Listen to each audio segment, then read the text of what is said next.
હરે Krishna. Screen દેખાય છે ને? હરે કૃષ્ણ પ્રભુજી, હજુ આવે છે. હરે કૃષ્ણ. હરે કૃષ્ણ હા આવી પ્રભુજી, ગઈ. મંગલાચરણ લઈ લો. હા, આવી ગઈ સ્ક્રીન સ્ક્રીન પ્રભુજી. વિઝિબલ છે ને? હા પ્રભુજી, ઓકે હવે આવી ગઈ. માતાજી, ઓકે. હા હા ઓકે માતાજી, પહેલા આપણે બ્લેસિંગ લઈ લઈએ.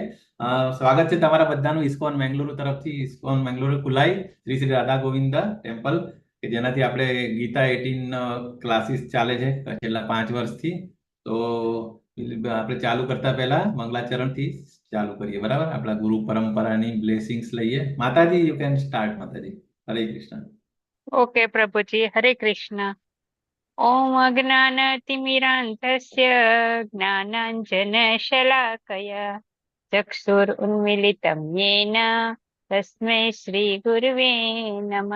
શ્રી ચૈતન્યમનોભીષ્ટં સ્થાપિतं येन ભૂતલે સ્વયં રૂપ કદા મહ્યં દદાતિ સ્વપદાન્તિકम्.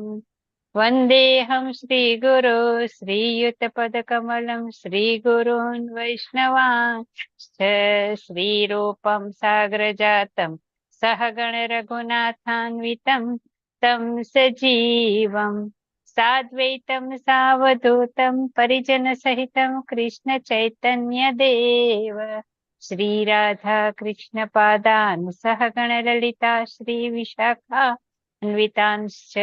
હે કૃષ્ણ કરુણા સિંધુ દીનબંધુ જગતપતે ગોપેશ ગોપિકા કાંત રાધા કાંત નમોસ્તુતે.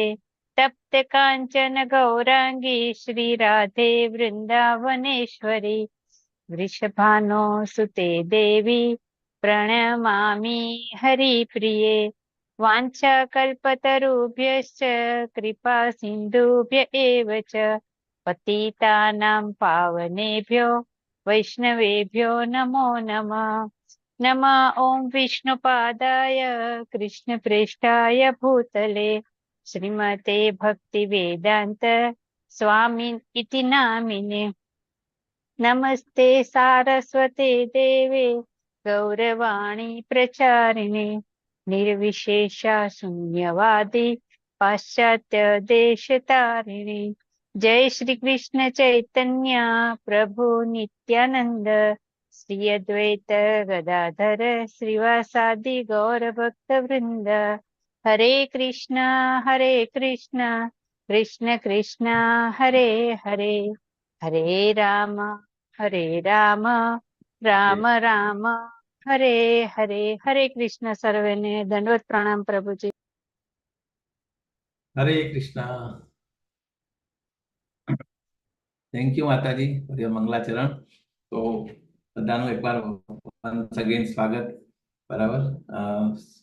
શ્રી ભક્તિ શ્રીયા દેવીદાસી માતાજી, વેલુબા વાઘેલા પ્રભુજી, આરતી માતાજી, કૃષ્ણ પ્રભુજી, મંજુલા માતાજી, શિલ્પા માતાજી, જગદીશ એન્ડ કુશલ પટેલ માતાજી કે પ્રભુજી, સુરેશભાઈ પ્રભુજી, મુક્તિ માતાજી, મિત્તલ માતાજી અને સુલોચના માતાજી. Okay, so will start already. Okay, તો આજનું ચેપ્ટર છે 8 નંબર, બરાબર?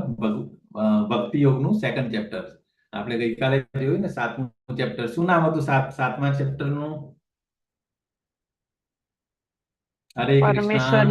પરમેશ્વરનું જ્ઞાન, પરમેશ્વરનું ઐશ્વર્ય. પરમેશ્વરનું જ્ઞાન. પરમેશ્વરનું જ્ઞાનમાં આપણે શું શું જોયું? તો ભૂલી ગયા બધું. પરમેશ્વરનું જ્ઞાન શું શું હતું કાલના ચેપ્ટર? રિકેપ કરો. કોને યાદ છે કોઈ પોઈન્ટ્સ? કાલના ચેપ્ટરમાં શું શું હતું? હરે કૃષ્ણ. 2-3 વસ્તુ હતી ને ઇમ્પોર્ટન્ટ. આપણે બધા એક્ઝામ્પલ પ્રભુજી, જોયા હતા. એમાં કયા કયા પ્રહલાદ ચાર મહારાજ. લોકોને પરમેશ્વરનો પ્રાપ્તિ થાય છે અને કોને નથી થતી એના માટેનું હતું. જિજ્ઞાસુ, આરતી, દુઃખી, યસ, એ રીતના બધા હતા એમનું. એટલે સુકૃતિ અને હરે કૃષ્ણ. 2 કેટેગરીના લોકો મોસ્ટલી હોય છે. 2 માંથી કેટેગરી. યસ માતાજી, વેરી નાઇસ. તો કાલે આપણે જોયા હતા, બરાબર? એ બે ટાઈપના લોકો હોય, એમાં દુષ્કૃતિ અને સુકૃતિ. તો સુકૃતિ. દુષ્કૃતિમાં કોણ કોણ હતા અને સુકૃતિમાં કોણ કોણ હતા એ પણ આપણે જોયું હતું, બરાબર? અને બાકી તો પછી 1 થી 6 અધ્યાય જે હતા એ તો આપણે કર્મયોગના હતા. એટલે ભગવાનને મેઇન આપણે પ્રાપ્તિ, આપણા જીવનનો ધ્યેય શું, બરાબર? તો એ આપણે 3 વસ્તુ જોયું હતું ને, સંબંધ, અભિધેય અને પ્રયોજન. તો પ્રયોજન એટલે આપણા જીવનનો ધ્યેય, બરાબર? એ ભગવાનનો પ્રેમ એચીવ કરવાનો. તો એ પ્રેમ એચીવ કરવાના રસ્તા કયા કયા, એ પણ આપણે આગલા ચેપ્ટર્સમાં જોયું હતું. કર્મયોગ, કર્મના કયા ટાઈપ્સના પ્રકાર હોય છે અને એને આપણે કેવી રીતે સ્પિરિચ્યુઅલાઇઝ કરવાનું, ભગવાનને સેન્ટરમાં લાવે તો આપણે કર્મથી આપણે એને બંધનમાંથી મુક્તિ મળે. ઓકે, આપણે કર્મ, વિકર્મ અને અકર્મ એ પણ જોયા હતા કર્મયોગની. પછી એની અંદર એક પરંપરા વિશે બી જોયું હતું. અને main વસ્તુ પછી આપણે જોયું હતું કૃષ્ણ કર્મ, જે બરાબર એ. અને સેકન્ડ પછી જે જોયું આપણે અષ્ટાંગ યોગ. 1 થી 6 જે બેઝિકલી આપણે કયા કર્મોથી કેવી રીતે આપણે ભગવાનની પ્રાપ્તિ કરી શકીએ જોયું. અને આ જે વચ્ચેના જે ચેપ્ટર્સ છે 7 થી લઈને 12 સુધી, ભક્તિ યોગ, જે એકદમ જે પ્રોસેસ બતાવે, બરાબર?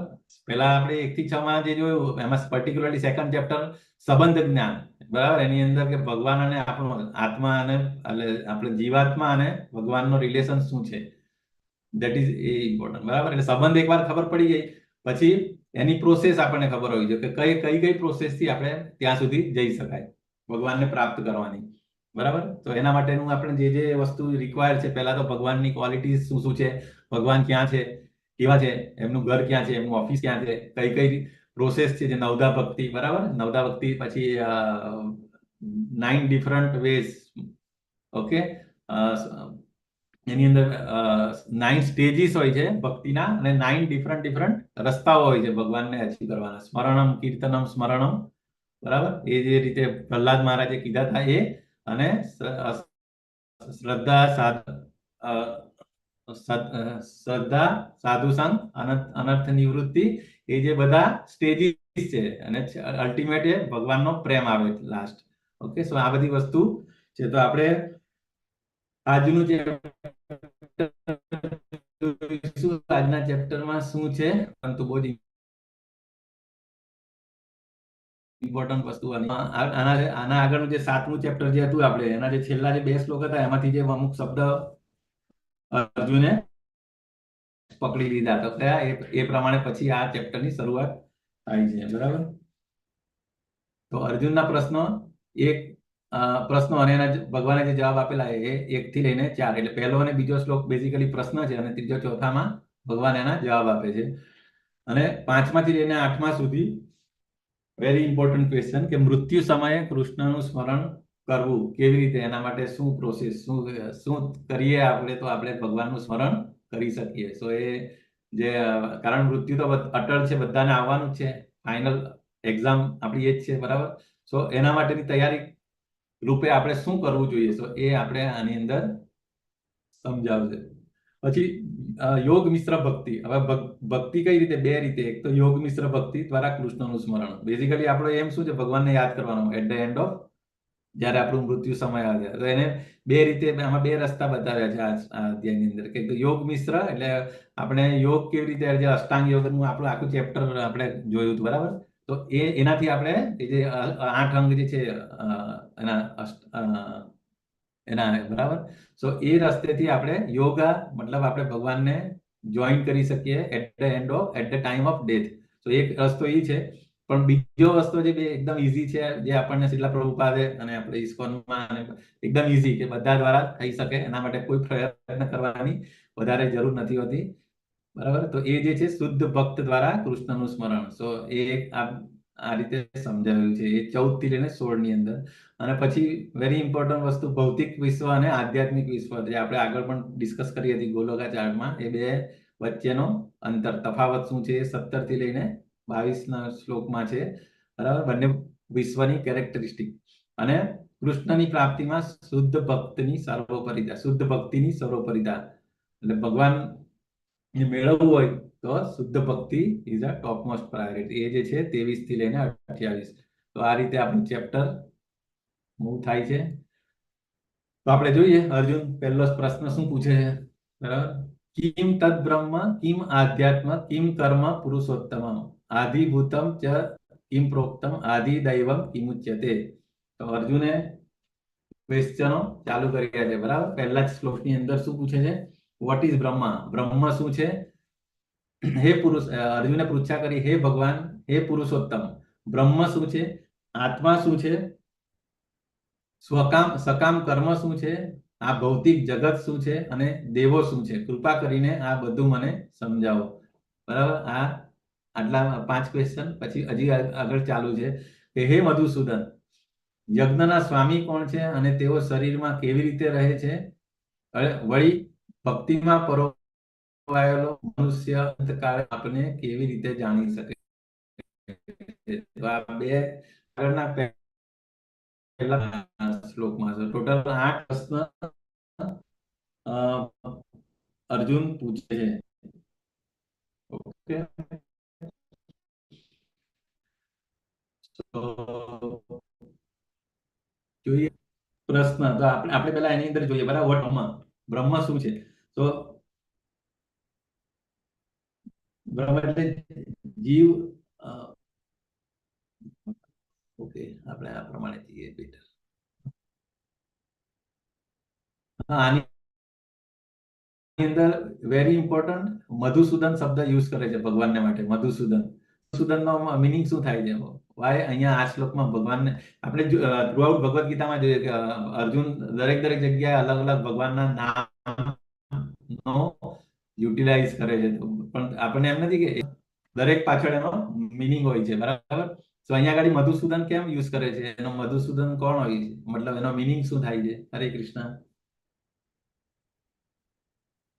મધુને કૈટબ જેવા રાક્ષસોનો સંહાર કર્યો હતો કૃષ્ણએ, એટલે. અને અર્જુન એમ કે છે કે મધુને કૈટબ જેવું અજ્ઞાન છે મારામાં, એવું અજ્ઞાનનો તમે નાશ કરો.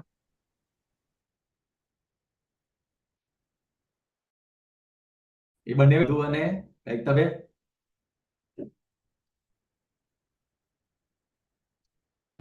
એમણે કંઈક કર્યું હતું, એમનો નાશ કેમ કરેલો ભગવાન? એમણે ચોરી કરી બ્રહ્મજીનું જ્ઞાન, હા, વેદોની ચોરી કરી હતી ને, એટલે. પ્રભુજી તમારો અવાજ બ્રેક થતો હોય એવું લાગે છે. બ્રેક થાય છે, આ મારું ઇન્ટરનેટ છે ને. હું દરવાજો ખોલી નાખું પણ એ પછી છે ને ડિસ્ટર્બન્સ આવે અને ચાન્સીસ એબીસી ના. હવે બરાબર છે માતાજી? આઈ થિંક હા, હવે આવે છે, આવે છે ઓકે. પ્રભુજી હવે. તો મધુસૂદન એટલે જે મધુ અને કૈતબ નામના રાક્ષસ, જે બે રાક્ષસ હતા, એમણે બ્રહ્માજીના જે વેદો હતા અને એ લોકો ગાયબ થઈ ગયેલા. તો ભગવાને એમને એ કરીને પાછા એનો એ કરીને ભગવાન પાછા વેદોનું નોલેજ હતું, બરાબર? So that is called Madhusudan. Actually આગળનું ચેપ્ટર જે હતું ને 7.29 જે આગળ, એમાંથી આ શબ્દ પકડેલા: બ્રહ્મ, અધ્યાત્મ, આદિદૈવ, આદિયજ્ઞ, પ્રયાણ કાલે.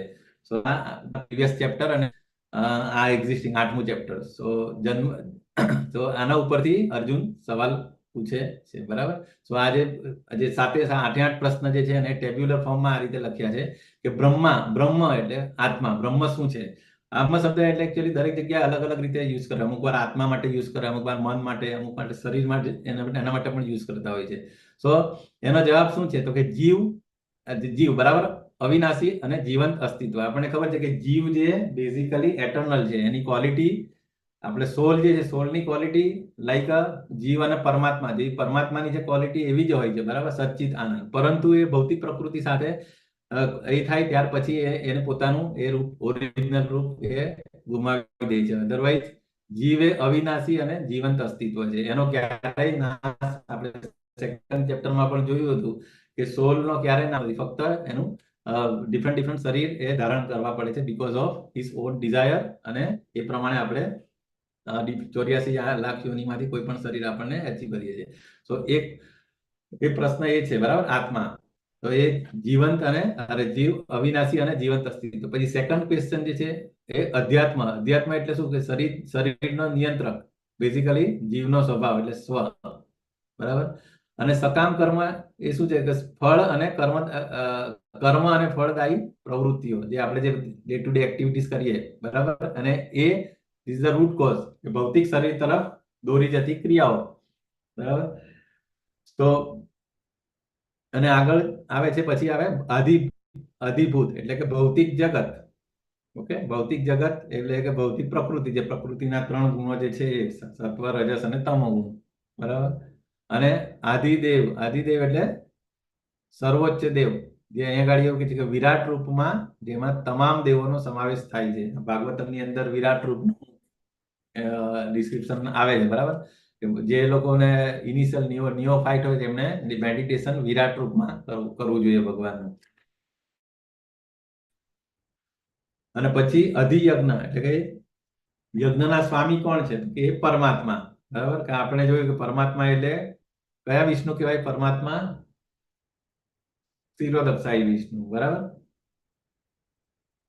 એ યજ્ઞના સ્વામી છે. અને આપણે ત્રીજા ચેપ્ટરમાં જોયું હતું ને કે કોઈ પણ આપણે યજ્ઞ કરીએ, બરાબર, તો યજ્ઞ બેઝિકલી કાં તો દેવોને, અને એમાં જે મેઇન એમાં એક ભોગતારામ યજ્ઞ તપસ્યા, તો બધા યજ્ઞનો સ્વામી કોણ છે? એ પરમાત્મા એટલે ભગવાન પોતે છે.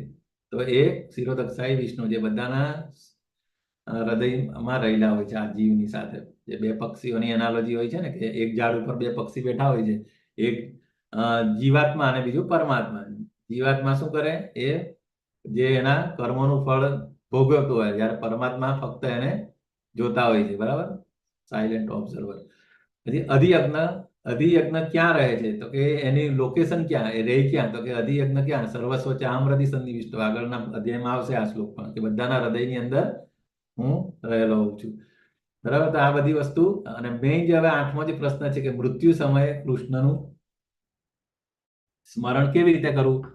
તો કે આપણે કોઈ પણ એક્ઝામ્સ હોય તેની તૈયારી આપણે એક્ઝામને દાડે તો નહીં આપી શકીએ, એના માટે આપણે તૈયારી બહુ પહેલાથી કરતા હોય છે, બરાબર. તેવી જ રીતે આપણી મૃત્યુની તૈયારી પણ આપણે થ્રુ આઉટ લાઈફમાં કરવું જોઈએ. આપણે બધા આર્ટ ઓફ લિવિંગ એટલે જીવન કેવી રીતે જોવું એના માટે જ ફોકસ કરતા હોય છે, પ્લાનિંગ કરતા હોય છે, બરાબર. કે ભાઈ રિટાયરમેન્ટ થાય પછી આપણે લાઈફ કેવી રીતે આપણું અર્નિંગ, આપણું કોર્પસ તૈયાર કરતા હોય છે. પછી આપણે એફડી કે ઇન્વેસ્ટમેન્ટ બધું કરતા હોય છે. શેના માટે? કે આપણું ગળપણમાં આપણને કોઈ તકલીફ પડે નહીં. પરંતુ અહીંયા આ જ અધ્યાયની અંદર કહે છે કે ભાઈ દુઃખાલયમ અશાશ્વતમ, આ ટેમ્પરરી વર્લ્ડની અંદર આપણે પરમાનન્ટ સોલ્યુશન ગોતવા જઈએ તો મળે નહીં.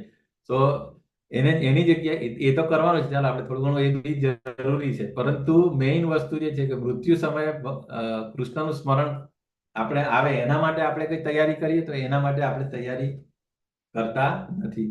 સો અહીંયા આગળ બહુ ઇમ્પોર્ટન્ટ ક્વેશ્ચન એટલા માટે અર્જુને પૂછ્યું છે કે મૃત્યુ સમયે કેવી રીતે શું કરવું? તો જીવનભર સ્મરણનો અભ્યાસ કરવો. તો આ રીતે 8 પ્રશ્ન અર્જુન પૂછે છે. 2 સવાલ પહેલા ને બીજા શ્લોકમાં, અને ત્રીજા અને ચોથામાં ભગવાનના તરત જવાબ આવે. અને આગળ પછી આ રીતે હવે જોઈએ કેવી રીતે ભગવાન જવાબ આપે છે. હે પૂર્ણ પુરુષોત્તમ પરમેશ્વરે કહ્યું, અવિનાશી તથા દિવ્ય જીવને બ્રહ્મ કહે છે. ઓકે, કારણ કે અવિનાશી છે ને એને બ્રહ્મ કહે છે. અને તેના સનાતન સ્વભાવને આધ્યાત્મ અથવા આત્મા કહે છે, બરાબર. અને જીવોના ભૌતિક શરીરોનો વિકાસ થવાની પ્રક્રિયા સાથે સંકળાયેલા કાર્યોને કર્મ અથવા સકામ કર્મ કહે છે. તો આ બધું આપણે જે વસ્તુ મેઇન વસ્તુ 3માં જ ફરે છે, બરાબર. જીવાત્મા, પરમાત્મા, ભૌતિક પ્રકૃતિ, એને લીધે આજે સાયકલ ચાલતી રહી છે આપણી, બરાબર. જીવાત્મા એ ડિઝાયર કરે, ડિઝાયર ભગવાન એટલે પહેલા સેન્કશન કરે, અને પછી એને પૂરી કરવા માટે જે ફેસિલિટેટ કરવાનું કામ ભૌતિક પ્રકૃતિ કરે છે, જે 3 ગુણોને અનુરૂપ પછી એ આપણને શરીર આપે છે એ ભોગવવા માટે. બાજુના ચિત્રની અંદર બધું એક્ઝામ્પલ આપ્યું છે, બરાબર. તમે ભગવાનની ભક્તિ કરતા હોય, અર્ચ વિગ્રહની પૂજા કરતા હોય રેગ્યુલર, તો પછી તમને ક્યાં જવા મળે? ભગવાનના ધામમાં, ભગવાન જોડે રેસિપ્રોકેશન કરવા મળે. બરાબર, આપણે જોઈએ ને ગોપાસ ને આ બધા જે વૃંદાવનની અંદર ભગવાનના જે પાર્ષદો હતા એના ફોર્મમાં, સેમ વે આપણે આધ્યાત્મિક જગતની અંદર જો જવું હોય તો આપણે આખી જિંદગી જો આપણે આ કરીએ, બરાબર, શું તો કે ડીઓટીના એસોસિએશનની અંદર અર્ચ વિગ્રહની સેવા કરો, પછી આપણી સાધના આપણે કરીએ, સો આપણે જો આપણે આખું જિંદગી કરીએ આ રીતે, તો કદાચ આપણે ત્યાં જવા માટે લાયકાત, આપણી લાયકાત થાય. સાધના એમાં પણ એમને સાધના અને ભક્તિમય સેવા. યસ, તો એટલે એક એક્ઝામ્પલ એ બતાવ્યું છે. બરાબર, અને પછી જે આ અગેન અમારું કનેક્શન જોજો, અવાજ આવવો જોઈએ. બરાબર, પછી આપણે સેન્સ ગ્રેટિફિકેશન ની અંદર આપણે ખાવા પીવા એસો આરામ કરવામાં જો આપણે લાઈફનું પ્લાનિંગ કરતા હોઈએ, બરાબર, તો મેક્સિમમ મને મજા આવી જોઈએ, મારું બહાર મતલબ સારી સારી જગ્યાએ ફરવા જવું છે, સારું સારું ખાવું છે, તો એવું બધું કરવું હોય તો આ એ જ વસ્તુ આ તો એનિમલ સ્પીસીસની અંદર જે છે, આ ડોગ્સ છે, આ પીગ છે, એ લોકોને પણ બહુ મજા આવે. તો ભગવાન પછી નેક્સ્ટ લાઈફ આપણને આવી રીતે આપે.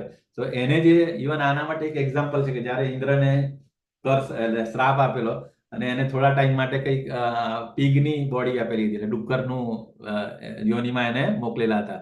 તો એ વખતે પછી એ તો મજા કરે, ડુક્કર તો કેવાય એમનું મસ્ત પેલા ગંદકીમાં રહેતા હોય, એમનું ફેમિલી જોડે બધું હોય. તો પછી જયારે પછી બ્રહ્માજી કે ભાઈ ઓકે તારી પનિશમેન્ટ પૂરી થઈ ગઈ, તું આવી જા. તો પછી ઇન્દ્ર ના પડે કે ના, હું તો મને તો અહીંયા બહુ મજા આવે છે, બહુ સુખી છું અહીંયા, મારે ફેમિલી છે, બચ્ચાઓ છે, અને આઈ એમ હેપી હિયર.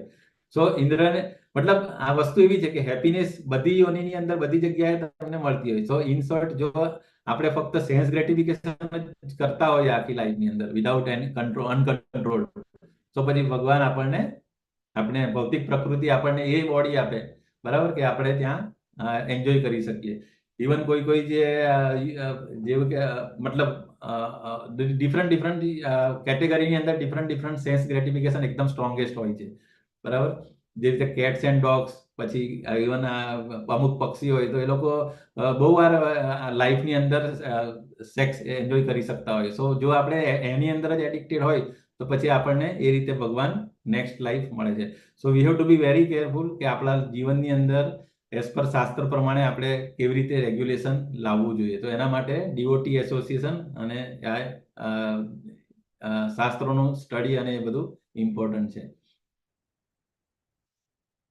પછી અહીંયા જે શ્લોક બહુ સરસ આપ્યો કે હે દેહધારીઓમાં શ્રેષ્ઠ, નિરંતર પરિવર્તનશીલ આ ભૌતિક પ્રકૃતિ અધિભૂત એટલે કે ભૌતિક પ્રાકટ્ય કહેવાય છે. સૂર્ય અને ચંદ્ર જેવા દેવોનો તેમાં સમાવેશ થાય છે. તે ભગવાનનું વિરાટ રૂપ આધિદેવ કહેવાય છે અને પ્રત્યેક દેહધારીમાં ના હૃદયમાં પરમાત્મા રૂપે સ્થિત હું પરમેશ્વર એટલે યજ્ઞનો સ્વામી કહેવાય છું. તો આની અંદર એક ઈયળ બતાવી દેજો. ઈયળનું માંથી આપણે ખબર છે બધાને કે પતંગિયા કેવી રીતે બને છે. પતંગિયાનું ઓરિજિન એ ઈયળમાં પહેલા ઈયળ હોય છે અને પછી એ ટ્રાન્સફોર્મ થાય છે કે સતત, એટલે અહીંયા એ જ કહેવા માંગે છે કે તમે જે પણ વસ્તુનું સતત ચિંતન કરો તો તમે એ વસ્તુ થઈ જાઓ છો. તો એના મેડિટેશનમાં એ જ હોય કે પેલું કે ને ભમરી તું ભમરી એટલે ઈયળમાંથી એ આ થઈ જાય છે પતંગિયું. તો સેમ વે આપણે જેનું આપણે કન્ટિન્યુઅસ આપણે મેડિટેશન કરતા હોય, જેનું આપણે સતત ધ્યાન કરતા હોય, તો એ આપણે એ થઈ શકે. મતલબ એવી રીતે ઇંગ્લિશમાં પણ કહેવાય છે કે watch your thoughts it becomes your action. એટલે આપણે જે સતત વિચારતા હોય એ આપણી કૃતિમાં આવે, એક્શનમાં આવે, અને આપણી એક્શન જે આપણે કાયમ એકને એક વસ્તુ કરતા હોય તો એ આપણી હેબિટ થઈ જાય અને આપણી હેબિટ પછી એ આપણું કેરેક્ટર બની જાય અને કેરેક્ટરથી એ આપણું ડેસ્ટિનેશન આપણું ત્યાં. તો સેમ વે અહીંયા ગાડી આ ઈયળનું ઉદાહરણ આપેલું છે કે ઈયળ સેમ લાઈફની અંદર ઈયળમાંથી પતંગિયું થઈ જાય છે. બરાબર, અને બાકી તો આ બધું બીજું તો કીધું કે સૂર્ય અને ચંદ્ર બેઝિકલી વિરાટ રૂપમાં એવું કહેવામાં આવે છે કે ભગવાનની આંખ છે. બરાબર, અને આખું જે ભૌતિક જગત જે દેખાય છે એ ખરેખર આખું વિરાટ રૂપ એટલે ભગવાનનું વિરાટ રૂપ સાથે એની એનાલોજી છે. બરાબર, તો એમાં અને જે સતત પરિવર્તનશીલ છે બેઝિકલી, એટલે એ આ વસ્તુ કીધી છે કે ભૌતિક પ્રકૃતિ અને ભગવાન એટલે યજ્ઞનો સ્વામી કોણ છે? આદિયજ્ઞ અને આદિદેવ એટલે વિરાટ રૂપે કીધું. તો હવે મૃત્યુ સમયે આપણે શું કરવું જોઈએ? બોલો. હરે કૃષ્ણ. બધા રિલેટિવ્સ ને બોલાવી લેવા જોઈએ કે ભાઈ મારો હવે અંતિમ સમય આવી ગયો છે. હરે કૃષ્ણ. હરે કૃષ્ણ પ્રભુજી, ભગવાનનું સ્મરણ કરવું યાદ જોઈએ. કરવા જોઈએ. ભગવાનનું સ્મરણ કરવું જોઈએ, પણ એ વાત બરાબર છે, પણ નોર્મલી અત્યારે આપણે જોતા હોઈએ છીએ આપણા રિલેટિવ્સ કે આપણા કુટુંબમાં કે નોર્મલી એવું હોય કે જે એકદમ જેવું જે થઈ જાવ. હરે કૃષ્ણ. કે જ્યારે કોઈ બહુ સિરિયસ હોય અને ડોક્ટર એમ કહે કે ભાઈ હવે આમને લઈ જાઓ, તમે ઘરે જ સેવા કરો, તો આપણે બધા શું કરતા હોઈએ? નોર્મલી આપણે પ્રેક્ટિકલ વાત કરીએ છીએ. આઈડિયલી તમે કીધું બરાબર માતાજી કે સ્મરણ કરવું છે, પણ આપણે ખરેખર એવું કરીએ છીએ? પ્રેક્ટિકલમાં તો એમ છે કે પુસ્તકમાં ભાગલા પાડવાની વાત. હા? વીર બનાવીએ, વીર બનાવીએ અને મિલકત કોને આપવી ને એવી બધી ચર્ચા કરીએ. Hello yes. એટલે આ બધી વસ્તુ ખરેખર હેલો પ્રભુજી. યસ વન બાય વન બોલો, વાંધો નહીં. ઓકે, Yes, ગીતાનું માતાજી. પઠન કરીએ છીએ છેલ્લું, મતલબ કે મૃત્યુના સ્ટેજમાં જ્યારે કોઈ માણસ હોય છે ત્યારે એને ગીતાના શ્લોક મતલબ સંભળાઈએ છે, જેથી કરીને એને તેના જીવને મતલબ આસાનીથી શરીરને છોડી શકે. યસ, આઈડિયલી તો બરાબર છે, એ કરવું જોઈએ, પણ એ કેટલા લોકો કરે ખરેખર?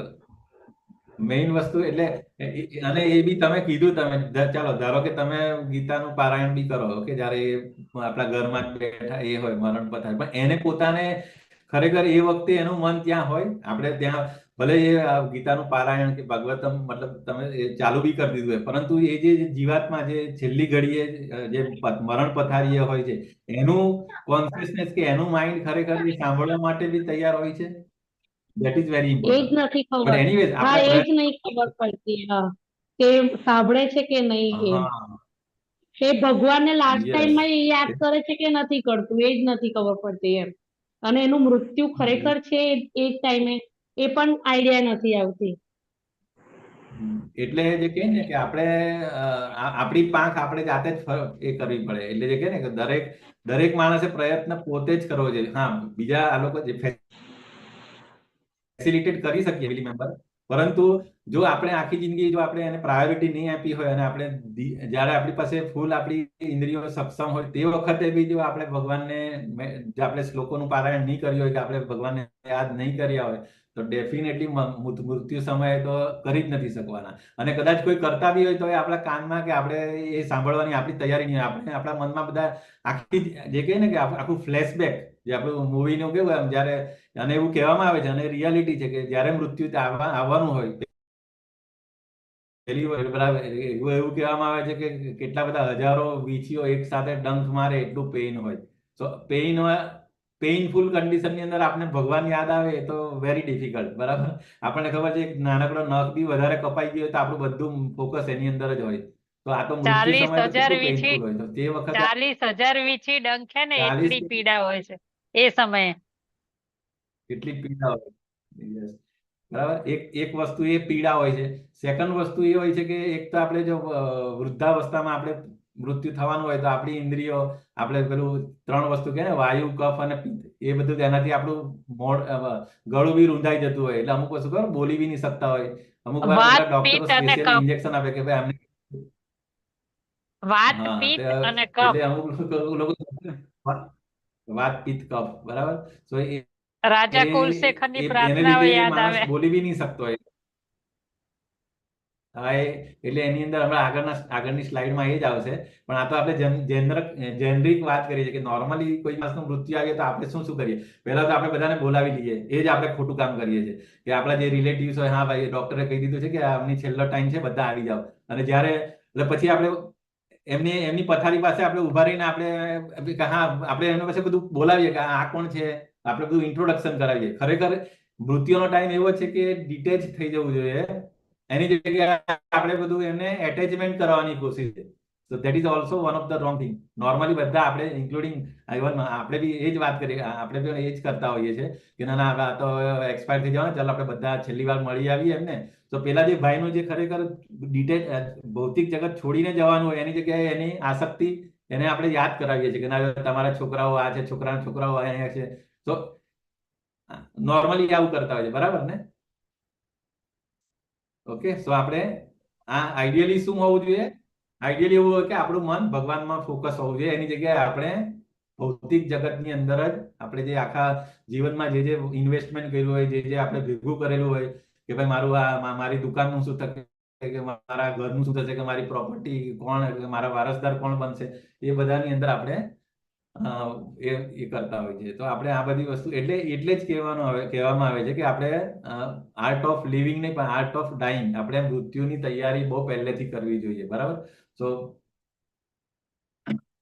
આપણને ખબર છે આના રિલેટેડ જ ક્વેશ્ચન છે કે શ્રીમદ ભાગવતમની અંદર જયારે પરીક્ષિત મહારાજ ને શ્રાપ આપવામાં આવે છે, જે શૃંગી જે બ્રાહ્મણ પુત્ર એની સ્ટોરી હવે આપણે ડિટેલમાં જતા નથી, અને જવું હોય તો વાંધો નહીં, કે જયારે એ મતલબ ભગવાનનો પ્લાન છે. જેવી રીતે આપણે ભગવદ્ ગીતા કેવી રીતે મળી, અર્જુનને યોગ માયાથી bewildered કરી દીધા અને અર્જુન યુદ્ધ લડવાનું છોડી દીધું. એટલે ભગવાને આપણને ભગવદ્ ગીતા આપવા માટે આ પ્લાન હતો. એવી જ રીતે જ્યારે પરીક્ષિત મહારાજ જે પાંડવોનો વારસદાર જે લાસ્ટ હતા, બરાબર, અભિમન્યુનો પુત્ર પરીક્ષિત, બરાબર, અને જ્યારે કળિયુગનો પ્રારંભ થઈ જ ગયેલો હતો, ભગવાન પોતે આપણે સિક્વન્સ ઓફ ઇવેન્ટ એ રીતે છે, બરાબર, કે જ્યારે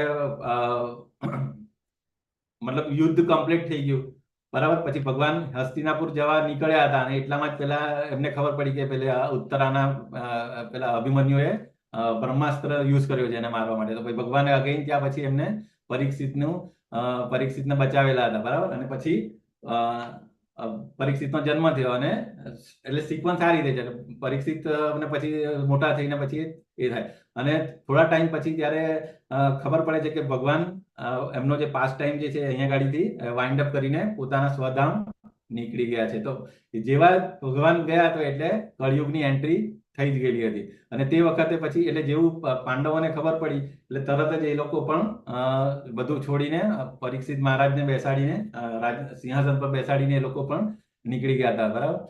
તો મતલબ મૃત્યુની તૈયારી માટે એટલે ધીસ ઇઝ ધ વે. અને એવી જ રીતે પછી બીજી રીતે આપણે ધૃતરાષ્ટ્ર અને એને પણ જે વિદુર જે ઇન્સ્ટ્રક્શન આપે છે કે ભાઈ આ બધું હવે તું આ ભીમના રોટલા હજી તું ખાયા કરે છે, ખરેખર નાઉ ઇટ્સ ટાઈમ ટુ ક્વિટ. મતલબ ઇન શોર્ટ આપણે જ્યારે મૃત્યુનો સમય હોય ત્યારે બેઝિકલી આઈડિયલ કન્ડિશન એવી હોય કે એકાંતમાં વિધાઉટ આપણે જે નિયર એન્ડ ડિયર થી જો આપણે દૂર હોઈએ તો આપણું મન એની અંદર છેલ્લા સમયે રહેવાનો ચાન્સ રહેતો નથી. અધરવાઇઝ જો મૃત્યુ સમય આપણી સામે બધા લોકો હોય તો આપણે કોકની અંદર તો આપણો આત્મા રહી જાય કે ના ના આનું શું થશે, કે મારા ગયા પછી મારી પત્નીનું શું થશે. સો નેક્સ્ટ જન્મ પાક્કું તમારે મતલબ પછી એ જ ઘરની અંદર તમે કોઈ પણ નાની ગરોળી અથવા તો કંઈ પણ એ બનીને તમે પછી તમારો આત્મા, ઇવન ગરુડ પુરાણમાં પણ એવું કીધું છે કે ઇવન મૃત્યુ થયા પછી પણ અમુક 12-13 દિવસ સુધી તો આત્મા આજુબાજુ જ ફર્યા કરે કે મારા ગયા પછી મારા જે વારસદારો છે એ લોકો શું કરી રહ્યા છે. સો આટલું બધું એટેચમેન્ટ જો તમે રાખો તો ડેફિનેટલી આપણું દુર્ગતિ જ થાય છે. એના માટે એટલા માટે તૈયારી આપણે બહુ પહેલેથી કરવામાં આવે છે. તો એટલે મેઇન વસ્તુ આપણે જે પરીક્ષિત મહારાજની જે લાઈફની વાત કરીએ કે એમને ખબર પડી કે મારું 7 દિવસ પછી મારું મૃત્યુ થવાનું છે, એમણે શું કરેલું, બધું છોડીને ઇમિડિયેટલી એ ગંગા એટલે યમુના નદીના કિનારે જતા રહ્યા હતા. અને જે બધા સેજીસ અને જે પર્ટિક્યુલરલી બધા જે મોટા મોટા સંત અને એ હતા એમને બધાને પૂછ્યું કે મારી ફરજ શું છે, વોટ ઇઝ ધ ડ્યુટી. જે પર્સન જેનું મૃત્યુ નજીક આવી ગયું છે તો એવા માણસની શું ડ્યુટી છે, શું કરવું જોઈએ અને શું ન કરવું જોઈએ. એના માટે શ્રીમદ ભાગવતમ નું એ આખો ભગવાનનો પ્લાન હતો. તો એટલા માટે આ જે પેલું કીધું ને કે પરીક્ષિત મહારાજે પેલું સાપ, ઋષિના ગળામાં સાપ નાખ્યો અને ઋષિના છોકરાએ એને પનિશમેન્ટ એટલે શ્રાપ આપ્યો કે ભાઈ 7 દિવસમાં આ જ સાપ તને આવીને કરડી જશે અને તારું મૃત્યુનું કારણ થશે. તો એ આપણા માટે એક્ઝામ્પલ છે કે બીજું વસ્તુ કે પરીક્ષિત મહારાજને તો ખબર હતી કે મારા મૃત્યુને 7 દિવસ છે, બટ તમે કે મને કે બીજા કોઈને ખબર નથી મૃત્યુ કયા ક્ષણે આવી શકે. મે બી અનધર 1 hour વી વિલ ડાઈ. સો જે વસ્તુ એકદમ અનસર્ટેન છે તો એનું તો પ્લાનિંગ પરફેક્ટ પહેલેથી જ કરવું જોઈએ, બરાબર. તો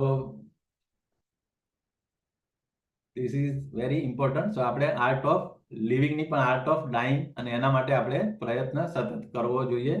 અને અર્જુનને પણ ભગવાન એ જ કહે છે. અને જો બીજું આ એક્ઝામ્પલ અહીંયા અંતકાલે ચ મામેવ સ્મરણ મુક્ત્વા કલેવરમ યહ પ્રયાતિ સ મદ્ભાવમ યાતિ નાસ્ત્યતે તત્ર સંશય. કે જે મનુષ્ય મૃત્યુ સમયે કેવળ મારું સ્મરણ કરતો શરીર તજે છે તે તરત જ મારી પ્રકૃતિને પામે છે. આમાં લેશ માત્ર સંદેહ નથી. તો આ કોણ છે? પિતામહ ભીષ્મ. બરાબર. આપને ખબર છે કે યુદ્ધ થયા પછી કેટલા દિવસ સુધી એ મરણ પથારી પર જ હતા, બાણશૈયા પર હતા. બરાબર. અને પછી જ્યારે એ આપણને જો અત્યારે તો એવું હતું કે ટીવી સિરિયલમાં જે રીતે બતાવેલું કે હા ભીષ્મ પિતામહ એટલે કૌરવ તરફથી હતા અને કૌરવ તરફથી એટલે બધા એન્ટી હતા, પણ એવું ખરેખર નતું. પિતામહ ભીષ્મ એ વન ઓફ ધ 12 મહાજન છે. ભગવાનના પરમ ભક્ત હતા અને વીર રસની અંદર ભગવાનની સેવા કરતા હતા, કે ભગવાનની જોડે ફાઇટિંગ કરવામાં એટલે ભગવાનને પ્લેઝર આપતા હતા. સો in short he was a great devotee અને ઓલવેઝ ભગવાનને યાદ કરતા હતા. એટલે માટે ભગવાને છેલ્લે આખું બધા જયારે પાંડવોનું રાજ્યાભિષેક થઈ ગયો, યુધિષ્ઠિર મહારાજને કિંગ બનાવી દીધા, પછી એકદમ ઓપ્યુલન્ટ બધા એકદમ તૈયાર થઈને એ ભગવાન પોતે બધાને લઈને ભીષ્મ પિતામહ પાસે આવ્યા. બરાબર. અને ભીષ્મ પિતામહની ખરેખર પહેલાથી ઈચ્છા એવી જ હતી કે right candidate for the kingdom is Yudhishthira Maharaj. So બે વસ્તુ, એક તો એમને મતલબ અંતિમ સમયે એમને એ થાય કે ના, કે મારું જે હસ્તિનાપુર જે છે રાઈટ હેન્ડમાં છે, અને બીજું ભગવાનના દર્શન થાય. મેઇન વસ્તુ એ છે. એટલે કારણ કે એમની આખી જિંદગી ડિવોટેડ હતી અને ભક્ત હતા. બરાબર. એટલા માટે ભગવાન પોતે જયારે એમના અંતિમ સમય જે હોય છે, એટલે આજે આખું જે ભીષ્મ સ્તુતિ ભાગવતમની અંદર છે, પહેલા સ્કંદની અંદર, તો એ પ્રમાણે આપણે જોઈએ તો મેઇન વસ્તુ એક તો યુધિષ્ઠિર મહારાજને જેવી રીતે અર્જુનને ભગવદ્ ગીતા ભગવાને યુદ્ધના રણમાં કીધી, એવી રીતે યુધિષ્ઠિરને પણ બધું ઇન્સ્ટ્રક્શન આપી શકતા હતા. પરંતુ જે Bhishma Pitamah he was a oldest man. બરાબર. અને એમની પાસે કેટલું બધું એક્સપિરિયન્સ હતું આખું કેવી રીતે રાજ્ય એ કરવું, તો એ ઇન્સ્ટ્રક્શન પણ યુધિષ્ઠિર મહારાજને એમના પાસેથી અપાવી હતી. એટલે ભગવાન ઓલવેઝ ભક્તને ગ્લોરીફાઈ, મોકો ઓલવેઝ ભક્તને ગ્લોરીફાઈ કરવાનો આપતા હોય છે. જેવી રીતે ભગવાનના માટે તો કેવું બધાને મારવા ઈઝી હતા ને, કૌરવોને બધાને, પણ ત્યાં નિમિત્ત કોને બનાવેલા હતા? અર્જુનને બનાવેલા. સેમ વે અહીંયા ભીષ્મ પિતામહને નિમિત્ત બનાવવા માટે એમણે એટલે આ રીતે યુધિષ્ઠિરને પછી ઇન્સ્ટ્રક્શન બધી આપેલી કે કેવી રીતે તમારે રાજ્ય ચલાવવું જોઈએ અને આ તે બધું. અને મેઇન વસ્તુ એ રીતે પછી લાસ્ટમાં ભીષ્મ પિતામહ આખું જે મેડિટેટ કરતા કરતા બધું પછી એમણે નક્કી કર્યું કે મારો હવે દેહ છોડવાની તૈયારી છે. So all focus on lord Krishna, જે એમની એક્ઝેક્ટ સામે હતા. સો ખરેખર this is the way how to leave our life. બરાબર. પછી આ શું છે? યુધિષ્ઠિર મહારાજ અને યક્ષ, આ તો ઇન્સિડન્ટ બધાને ખબર જ છે આઈ થિંક. જયારે પાંડવો જંગલમાં હતા, કુંતી માને પાણી પીવું હતું. બરાબર. કુંતી માતાને તો બધા પહેલા એક એક પાંડવ વારા ફરતી જાય છે, કોઈ આવતા નથી. છેલ્લે પછી યુધિષ્ઠિર મહારાજ જાય છે, તો ત્યાં જે તળાવ જે હોય જ્યાંથી પાણી, ત્યાં યક્ષ હોય છે. તો એમને પછી યક્ષ એમને સવાલ પૂછે છે કે ભાઈ એટલે આ બધું આવું તે કેમ કર્યું? બધા બેભાન જેવા થઈ ગયેલા હતા. બરાબર. તો યક્ષે સવાલ પૂછ્યો. શું સવાલ પૂછેલો યક્ષે? હરે કૃષ્ણ. યુધિષ્ઠિર મહારાજને શું સવાલ પૂછેલો? હું એના બોલું બદલામાં પ્રભુજી? બીજા કોઈને ખબર નથી? પ્રભુજી તમે હું બોલું? બોલજો. બીજા હરે કોઈને? કૃષ્ણ. હા, બોલો બોલો બોલો પ્રભુ. પ્રભુ એમ પૂછે છે યક્ષ મહારાજ કે દુનિયાનું સૌથી મોટું આશ્ચર્ય શું છે? Very nice. તો શું કીધું જવાબમાં? શું આપેલું પછી? યુધિષ્ઠિર મહારાજ જવાબ આપે છે, મૃત્યુ એ સૌથી મોટું અચરજ છે. મૃત્યુ. અને પછી આગળ બીજું કઈક યાદ છે? નથી. યુધિષ્ઠિર મહારાજે એમ કીધું હતું કે આ દુનિયામાં વારંવાર માણસો મરે છે અને મરતા લોકોને માણસો જોવે છે, છતાં માણસના મનમાં એમ છે કે મારું ક્યારેય મૃત્યુ થવાનું જ નથી. એ દુનિયાનું સૌથી મોટામાં મોટું આશ્ચર્ય છે. હરે કૃષ્ણ. મૃત્યુનો ડર નથી. મૃત્યુનો ડર નથી. મૃત્યુનો ડર તો લોકોને કેવું સ્મશાન વૈરાગ્ય, ટાઈમ બિંગ લાગે છે કે હા ભાઈ આ તો બહુ જો આપણી આની પાસે, એટલે ઇવન આપણે સ્મશાનમાં પણ જતા હોય, કોઈકની અંતિમ યાત્રામાં જતા હોય, તો આપણે એમ થાય કે જો આને તો આટલું બહુ સર આટલું બધું એનું એમ્પાયર ઉભું કરેલું, પણ બહુ સારો માણસ હતો અને જતો રહ્યો. બરાબર. અને ત્યારે એમ લાગે કે ના બધું નકામું છે, ખરેખર આ છે, પણ એ ક્યાં સુધી? ત્યાંથી અમુક હવે તો સ્મશાનમાં બી લોકો કઈ એ નથી કરતા, તરત જ સ્મશાન દેટ ઇઝ કોલ્ડ સ્મશાન વૈરાગ્ય. જેવો બહાર આવે એટલે તરત પાછા ભૂલી જાય છે કે હવે એ તો મૃત્યુ મારું તો આવવાનું નથી, તો આનું થઈ આવ્યું એવી રીતે. બરાબર કે પેલો પ્રભુજી એક શ્લોક છે ને, આમાં આ વખતે સિકંદર નું યાદ આવે કે સિકંદરે એવું લખ્યું હતું કે હું જ્યારે નનામીમાં હોઉં ત્યારે મારા 2 હાથ ખુલ્લા રાખજો, જેથી બધા જોઈ શકે કે હું ખાલી હાથે જાઉં છું. આખી દુનિયા જીત્યો તો પણ હું ખાલી હાથે જાઉં છું. હરે કૃષ્ણ પ્રભુજી. હા, એટલે સિકંદરે એટલે એ જ મેસેજ આપવા માટે કીધું હતું કે ભાઈ મારી આ ઈચ્છા છે કે તમે મારું જયારે અંતિમ યાત્રા કાઢો ત્યારે મારા બંને હાથ બહાર રાખજો, એટલે લોકો જોવે કે આ ભલે દુનિયા આખી જીતેલી પણ જયારે જાય છે ત્યારે ખાલી હાથે જ જાઓ છો એ રીતે. તો પેલું કે ને અહની અહની ભૂતાની એવો એક શ્લોક છે, મને યાદ નથી આખો, કે લોકો દરેક મોમેન્ટ પર એટલા બધા લોકો મરતા હોય છે પણ છતાં જે માણસ જીવતા હોય છે એ લોકોને એમ જ લાગે છે કે મૃત્યુ મારું તો આવવાનું નથી. It so that is the આશ્ચર્ય, રિયલ એ છે. બરાબર. પવન કરતા ઝડપી કોણ છે? હા, પવન કરતા પણ ઝડપ શું છે? સ્પીડ વધારે કોની છે? પણ હરે કૃષ્ણ. તેની વાત હરે કૃષ્ણ. ભણાવો છો કે ના, બોલો તમે ને. પૂછ્યું તું ને કે યુધિષ્ઠિર ને પૂછ્યું તું, સવાલ પૂછ્યા હતા.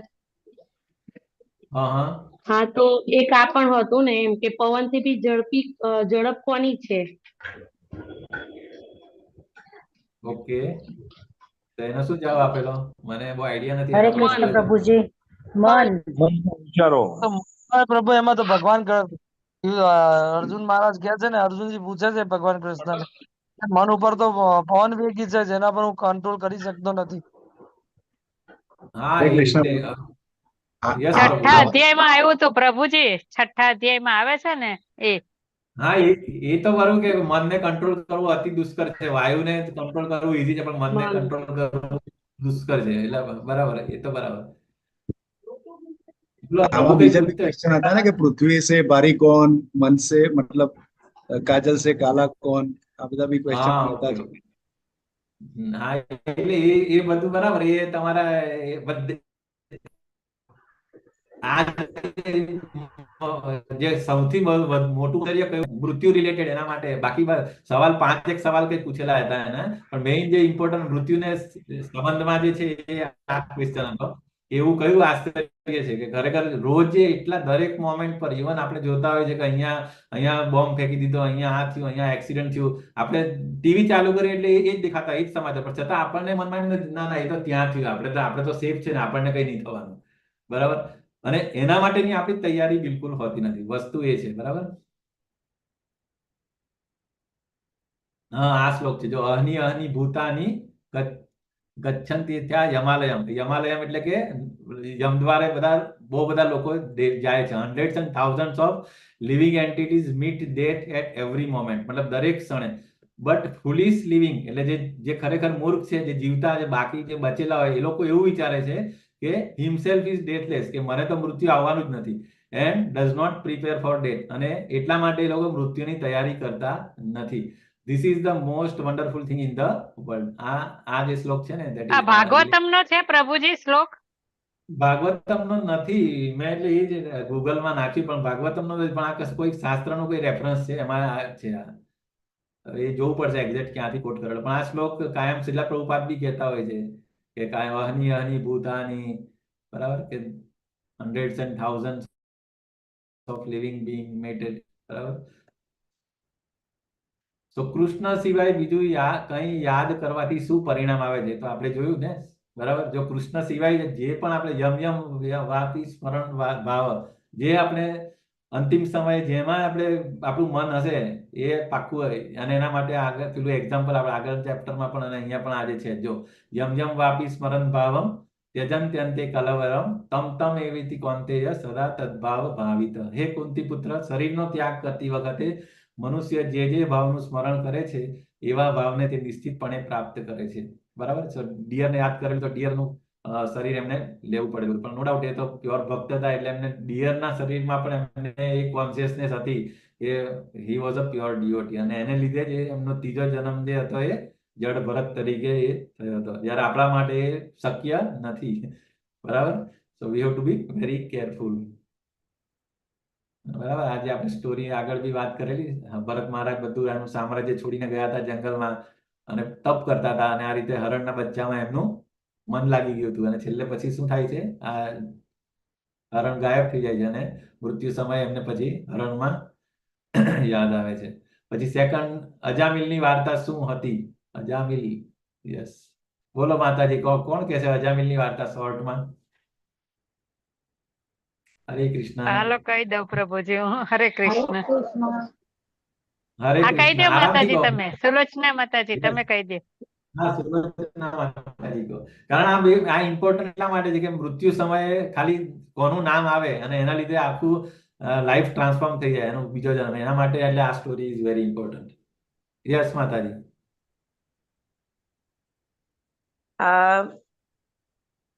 હરે કૃષ્ણ. યસ માતાજી. હરે કૃષ્ણ. અજામિલના પુત્રનું નામ નારાયણ રાખેલું હતું, એટલે કેવું કે આપણે હલતા ચાલતા બી ભગવાન નારાયણનું નામ લયા કરીએ એમ. એટલે એનો એન્ટન્સ એ નહીં હતો કે ભગવાનનું નામ લેવાનું, પણ એના પુત્રનું નામ હતું એટલા માટે એ નારાયણ નારાયણ કર્યા કરતા હતા. યસ, એ તો એ ખરું, પણ એની એની બેકગ્રાઉન્ડ સ્ટોરી એટલે એ પહેલા શું હતું એમ એની સ્ટોરી? હરે કૃષ્ણ. હું કહી કહું દો પ્રભુજી? પ્રભુજી. હા કહી દો હા. પ્રભુજી તમે. હા કહી દો કહી દો. અનામિલ એક બ્રાહ્મણ પુત્ર છે, વેદોમાં પારંગત હોય છે, અને તેના પિતાશ્રી તેને જંગલમાં કાંઈક લેવા મોકલે છે, લાકડા. તો એ લાકડા લેવા જાય છે ને, તો એક યુવતી અને એક યુવક પ્રણય ક્રિયા કરતા રતિ ક્રીડા કરતા હોય છે, જે વારે વારે જોવાની ઈચ્છાથી એની ઈચ્છા જાગે છે. જોઈ અને એને એ સ્ત્રીને પામવાની ઈચ્છા થાય છે. એ સ્ત્રી એમ કે છે, કન્યા યુવતી, કે આને મારી નાખ તો હું તારી સાથે પરણીશ. એટલે એ અજામિલ એ પુરુષને મારી નાખે છે અને એને ઘરે લઈ આવે છે. પછી એ દુષ્કર્મો જોઈ એના અજામિલના માતા પિતા મૃત્યુ પામે છે દુઃખી થઈને, અને અજામિલને સંતાનો થાય છે. એમાં સંતાનો થાય છે ને અજામિલ ચોરી લૂંટફાટ કરે છે. જ્યારે લૂંટફાટ કરવા જાય છે ત્યારે ઘરે સાધુઓ આવે છે, ને સાધુ અજામિલના પત્નીને કહે છે કે અમને ભૂખ લાગી છે, કઈ આપો. ત્યારે એ ગર્ભવતી હોય છે અને એને આપે છે જમવાનું સાધુઓને. સાધુ જમીન એને આપે છે, આશીર્વાદ આપે છે, સુખી થાવ. એટલે એ કહે છે કે મારા પુત્રનો કાંઈક કરો. એટલે એમને સાધુ મહારાજ એને આશીર્વાદ આપીને જાય છે, અને અજામિલ નો એને કહે છે નામ નારાયણ પાડજો. એટલે નારાયણ કરીને એને સૌથી વાલો છોકરો હોય છે નારાયણ. જન્મ્યો ત્યારથી એનું નામ નારાયણ પાડે છે, અને નારાયણ નારાયણ કરીને યાદ કરે છે. અને જે અંત સમય આવે છે ત્યારે એને યમદૂતો લેવા આવે છે. યમદૂતોની સાથે સાથે વિષ્ણુદૂતો પણ આવે છે, અને વિષ્ણુદૂતો આવીને યમદૂતો લઈ જતા ને ફટકારે છે કે તમે આને લઈ જજો, આ વિષ્ણુનો ભક્ત છે, એટલે આને તમે નહીં લઈ જઈ શકો. એટલે યમદૂતો જઈને યમરાજને ફરિયાદ કરે છે, અને યમરાજ કહે છે કે તમારે જ્યાં વિષ્ણુના દૂતો હોય ત્યાં જઈને કોઈને એની આત્મા લાવવા નહીં, એ વ્યક્તિને. અને પછી એ જાગે છે ત્યારે પછી એને બધું ઘર સંસાર છોડી અને સીધો ગંગા કિનારે જઈ અને ભગવાનની ભક્તિ નારાયણ નારાયણ નું સ્મરણ કરે છે. હરે કૃષ્ણ.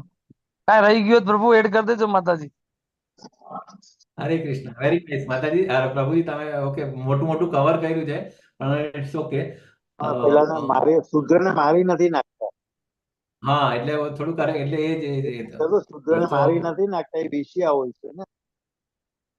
પેલી વેશ્યા હોય છે ને, એટલે વેશ્યાને દરરોજે સોના મોરો ને એવું બધું જોતું હોય છે ને. અજામિલ બ્રાહ્મણ હોય છે, એટલે પહેલાના જમાનામાં બ્રાહ્મણો બધા માંગીને ખાતા. તો અજામિલ પાસે એટલી બધી સંપત્તિ ને એવું કશું હોતું નથી, એટલે એ એના માટે ચોરી લૂંટફાટ ને એવું બધું કરે છે, અને એની પત્નીનો ત્યાગ કરે છે, અને પછી આની સાથે રહે છે, અને એને 10 પુત્રો થાય છે. છેલ્લા પુત્રનું નામ નારાયણ રાખે છે. હરે કૃષ્ણ. બાકીનું બધું તમે કહી દીધું પ્રભુ. હરે કૃષ્ણ. એટલે જો મેઇન વસ્તુ એવું હતી જે પ્રભુએ બી કીધું કે આજે પ્યોર બ્રાહ્મણ હતો, બરાબર. એટલે એવું નથી કે આપણે તો ખરેખર એ કેટેગરીમાં આવીએ જ નહીં, બ્રાહ્મણ બી નથી આપણે તો, બરાબર. એને કહે ને કે કલયુગની અંદર બધા શુદ્ર જ છે. So Ajamil by birth he was a Brahmin, he was a very pious. પણ એણે નોર્મલી જે પ્રભુએ કીધું ને કે જંગલમાં એ નોર્મલી એની રૂટીન હતી કે સવારે ફૂલને પૂજા માટે જે પણ જોઈતું એના માટે એ જંગલમાં ગયો. તો લગભગ એકદમ અંધારું જેવું હતું સવારે સવારે. તો તે વખતે એણે એક દિવસ આ રીતે આ રીતે બંને જણા એ કરતા હતા, એમાં એમનો અવાજ સાંભળીને એમને ક્યુરિયોસિટી કે કોણ છે અત્યારે, વળી કોણ હોય. તો એણે જોયું કે અચ્છા. તો એને એટલો કોન્ફિડન્સ કે ચાલ જોવા દે, એમ મને તો કઈ થાય નહીં, હું તો એટલો ઓવર કોન્ફિડન્સમાં કે ભાઈ પણ જોવા દે લોકો શું કરે હું છે. તો ખાલી આ રીતે એક ઝાડની પાછળ સંતાઈને થોડુંક જ જોયું, એક થોડા મોમેન્ટ માટે.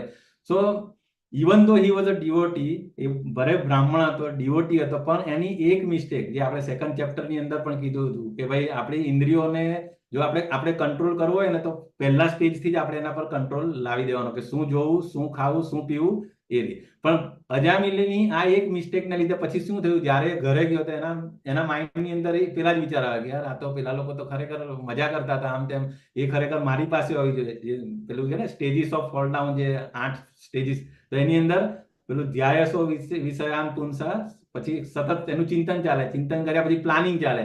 પછી એણે એની ઘરવાળી જેને કીધું કે યાર તું તો આટલું બધું કામ કરે, થાકી જાય, તારા માટે હું કામવાળી મતલબ તને હેલ્પ થાય એના માટે એ રીતે કરીએ. અને પછી આ રીતે જે વેશ્યા હતી એને કીધું કે તું મારા ઘરે આ રીતે ચાલ, બરાબર. એટલે એ રીતે આમ પ્લાનિંગ કર્યું લિટરલી. અને પછી ધીમે ધીમે પછી એટલે મળવાનું થયું એ લોકોનું. અને પછી જ્યારે આ લોકોનું એ થયું તો પછી કે એની પત્ની બી ઘર છોડીને જતી રહી. પછી એમના મમ્મી પપ્પા હતા જે બુઢાપા, એ લોકોને એટલે જ્યારે જેવું જેવું આમનું એસોસિએશન થતું જ એમ એમનું ઘર આખું એ થઈ ગયું. અને પછી તો તમે કીધું કે બ્રાહ્મણ હતા અને સોર્સ ઓફ ઇન્કમ, પછી એને લોકો બોલાવતા પણ બંધ થઈ ગયા. તો એને પછી લૂંટફાટ ને આ તે બધું ચાલુ કર્યું. અને વન્સ અપોન અ ટાઈમ એકવાર જે હતા એને પછી આ વેશ્યા થકી 10-12 છોકરાઓ થયા, બરાબર. સો આ રીતે એનું લાઈફ મતલબ લાઈક સ્પેન્ડિંગ, યંગ હતો, યંગ થી પછી એકદમ ઉંમર થઈ ગયા એની, 10-12 છોકરા થઈ ગયા. પછી છેલ્લે જે લાસ્ટ છોકરો થવાનો હતો ત્યારે જે પ્રભુએ કીધું એ પ્રમાણે કોઈ બીકોઝ હી વોઝ બ્રાહ્મણ, તો અમુક વાર ભગવાનનું પણ પ્લાનિંગ હોય ને કે એક, તો એ બ્રાહ્મણની કંઈક એને જમવાનું આમ તેમ આપે છે ત્યારે એ કહે છે કે તારું આજે બાળક આવે એનું નામ નારાયણ પાડજે. સો એ નારાયણ પાડી. અને પછી તો કેવું નોર્મલી કેવું નાનો છોકરો હોય તો મમ્મી પપ્પાને વધારે પ્યારું હોય. તો આ જે અજામિલ હતા રોજ નારાયણ ઉઠ્યો કે નહીં, નારાયણે ખાધું કે નહીં, નારાયણને શું, એટલે નારાયણ નારાયણ મતલબ અનનોઇંગલી, એને ઇન્ટેન્શન નતો કે ભગવાનને યાદ કરું, પરંતુ બીકોઝ ઓફ નામ, એટલે નામની અંદર આટલો પાવર હોય છે. સો નારાયણ નારાયણ કરીને પછી A at the last moment જ્યારે આવે છે ત્યારે યમદૂત જ ખરેખર એની આખી જિંદગી જ તમે જુઓ તો એકદમ બ્રાહ્મણ હતો છતાં પણ એના કર્મો એવા હતા કે બધા મતલબ એવું એક પણ કામ નહીં હતું કે એને ખરાબ નતું કર્યું, ઇન શોર્ટ, બરાબર.